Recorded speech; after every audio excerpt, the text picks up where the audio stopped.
Firestone Walker Brewing Company. Si nosotros queríamos la cervecería en la zona californiana, sin lugar a dudas, era esta. Y estamos con Matt Brandenson, que es el brewmaster, es el alma de cada cerveza. Hi, Matt. Hello, how are you? So exciting and happy. We start with the history, little history, because this brewing has very big heart, a lot of passion.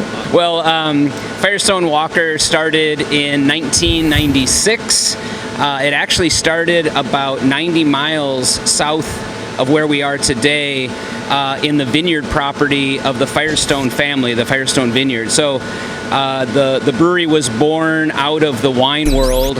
Adam Firestone is a third generation wine grower, winemaker, and he and his brother-in-law David Walker conceived of the notion of starting a brewery, and they initially thought about doing barrel-aged beers, or barrel-fermented beers. And it was a very novel concept in 1996. And the first beer was really an English bitter that was fermented in medium toast American oak barrels. And they grew that business over the course of 10 years, making beer just for the local community. And this was in Santa Barbara County, wine country. And then in 2001, they moved the brewery here to this location in Paso Robles. Now, Paso Robles is another winemaking community. Paso Robles is a really welcoming community. They welcomed the brewery in. We had plenty of land and space to grow. And yeah, so we celebrated our 25th anniversary just last year. So we're in our 26th year. We make all sorts of beers. We make English pale ales, like I said. We later made IPAs, like our Union Jack IPA. In more recent times, we've gotten into making hazy IPA. Firestone didn't build the original brewery here. It was built, oddly enough, by another winemaker, local winemaker in the Paso Robles region, and it was Slow Brewing Company. And Slow Brewing Company had already established itself. It started in 1988. And they built here a production brewery, and I came from Goose Island in Chicago to be the brewmaster in 2000. So it's magic. Yeah. Well, it was somewhat magic in that I probably should have done my homework, because I started working for this company, and one short year later, Firestone Walker ended up purchasing this brewery. That year, Firestone Walker made about 9,000 barrels of beer. The brewery was equipped to make something like 30,000 barrels of beer. So it was a perfect brewery for them to grow into. Yeah.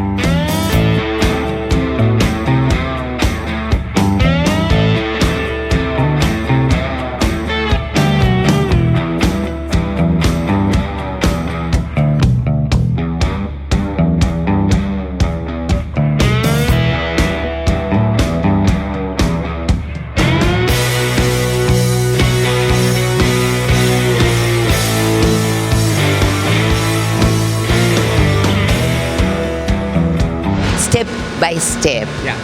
That's the best. Yeah. Since the first time, you think in the impossible beer. I know you work a lot to maybe find the perfect recipe. You are a passionate. Beer before glory. Yeah, it says it right there on the wall. Yeah, I mean, I feel like that's a trait of most good brewers, is that somewhat endless pursuit of perfection that will never happen. I'm glad. I feel like I still have it. I've been at it a long time, and I still haven't made the perfect beer. I feel like I'm also a very curious brewer, and I think that's another trait of a great brewer, is to be curious. I also have an amazing team. Some of the brewers that I've been working with for 20 years, we're all of like mind, and we really all are very passionate about making better beer.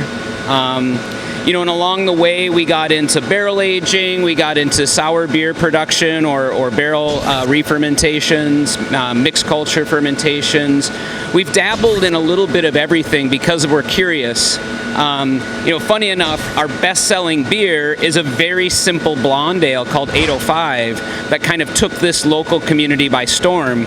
but our passion is in hoppy beers and barrel-aged beers. Different beer. Which we'll see a little bit later as the barrel aging cellar, yeah.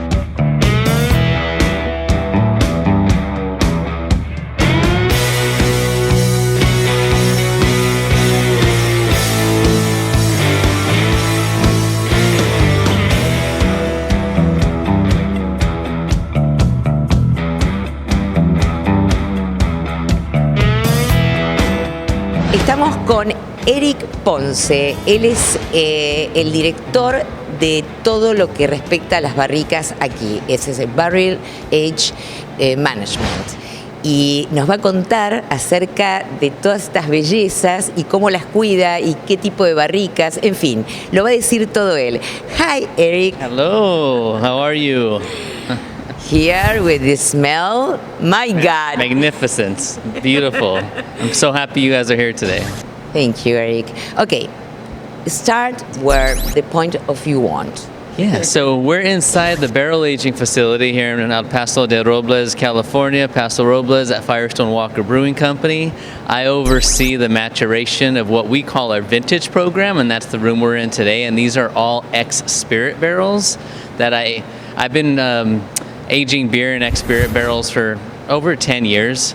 I work with some of the best distilleries and barrel brokers from around the world, so we're able to bring in some of the best spirit barrels that we can get our hands on.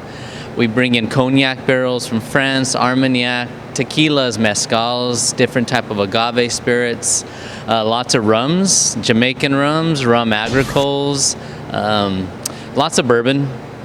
Lots of different types of bourbon, high rise, high wheats, straight bourbon. I love scotch. So pretty much everything you can imagine we do bring in, and then we design a beer to mature in these barrels. And as these barrels arrive from these distilleries, we don't do anything to the interior of these barrels. We hope that the distillery dumps them and we get them as soon as we can. So when they arrive here to us, we open up that bung and they're still glistening and wet with that uncut spirit. And then within a week, we hope to have a beer that goes directly into that barrel.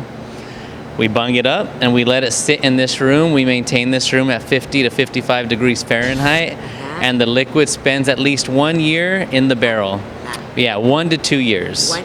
And then once we empty that barrel, we get rid of the barrel. We only use the barrel one time as well because we're extracting all that flavor of that spirit into that beer on that first use. So then we discard those and then we bring in brand new spirit barrels. All these are one use only? Yeah, one use, because we're extracting all of that flavor. So expensive that. It is. It's expensive, but it's definitely a labor of love. So it's always designing the base beer to showcase the spirit. So they meld really well. They get a marriage of beautiful flavors just interacting with one another as that liquid spending time in that barrel. And then we design at the finish when we start tasting about 10 months in, and we start tasting the flavor profiles. How many barrels do you have here? Currently in this warehouse, around 1,600 filled bourbon barrels. Yeah. And it ranges from 1,500 to 2,000, just depending on my filling and racking schedule.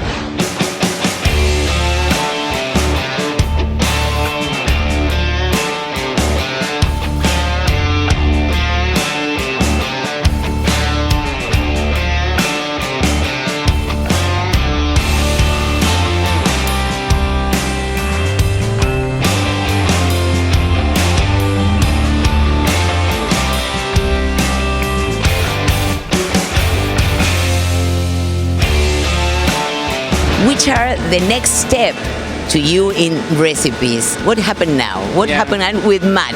Yeah. I mean, honestly, I think, again, the reason why I went to Belgium and the reason why I feel like I've been successful to this point is I'm more of a student of history, and I truly believe that really we don't necessarily invent new things, we just reimagine the things that have already happened before us. So I keenly pay attention to historical beer styles, and I love to take and put a twist of my own on them. Very easy example would be Pivo Pilsner, where we took a very common type of beer and just made ever so slight tweaks to modernize it. So I think the future lies at our fingertips in terms of what is already there. And I think what I'm so excited about modern brewers is this notion of, innovation and reinvention. It seems like brewers are really fascinated with lager brewing again. I'm very excited about that. I think brewers, have been somewhat distracted by seltzers and non-alcoholics and all these others. However, you learn new techniques that then can be brought back to, like the others. Exactly. So I feel like it's all in a positive forward progression. I can't predict what the next great beer is going to be, but it's somewhere in between the lines of what we already know. Tell me about the brew house. So we're standing in actually between two brew houses. To our left is what was the original brew house up on the upper deck, and then down below an extension of that brew house. That brew house is approximately 100 hectoliter brew house, and it got us to the point of where Union Jack IPA was our best-selling beer. After that point, after about 2012, we needed more capacity, and we built a second brew house, which we're standing here, which is our larger 300 hectoliter brew house, which sounds massive, right? But it's still very much the same componentry of this smaller brew house. It allows us to add oats, it allows us to add a lot of hops and any other adjunct or anything else we want. And it also lets us do larger volumes of our best-selling beers. So we run two brew houses. I mean, you see some specialty grains there on the floor. Yes. But essentially, this is the kitchen of the brewery. We have something in and around 45 fermenting vessels, and they range in size from 100 barrels or around 100 hectoliters to as much as 1,500 barrels. So we have a range of size, again, for specialty beers or our large production beers. We have 2 bottle lines, 1 canning line, and 1 keg racking line, so we can do all the different packages. In June, you have a very, very special festival. Yeah. Please tell, because Antares, our friends, came. Yeah, so we started about 10 years ago what we call the Firestone Walker Invitational Beer Festival. And the whole concept there was to bring brewers from outside of our region and share those beers with our local fan base and really use it as an educational platform, but also just a celebration of great beer around the world. And then they share their best beers, and it's a really wonderful event. And yes, Antares is going to be here, so Argentina will be represented. Yeah. Thank you so much. Absolutely. Because the spirit of our program is the same of your spirit. So we are so grateful to you because you open the doors of this kitchen and you show your soul in your recipes and creations. So thank you so much, Matt. Thank you so much. Thank you.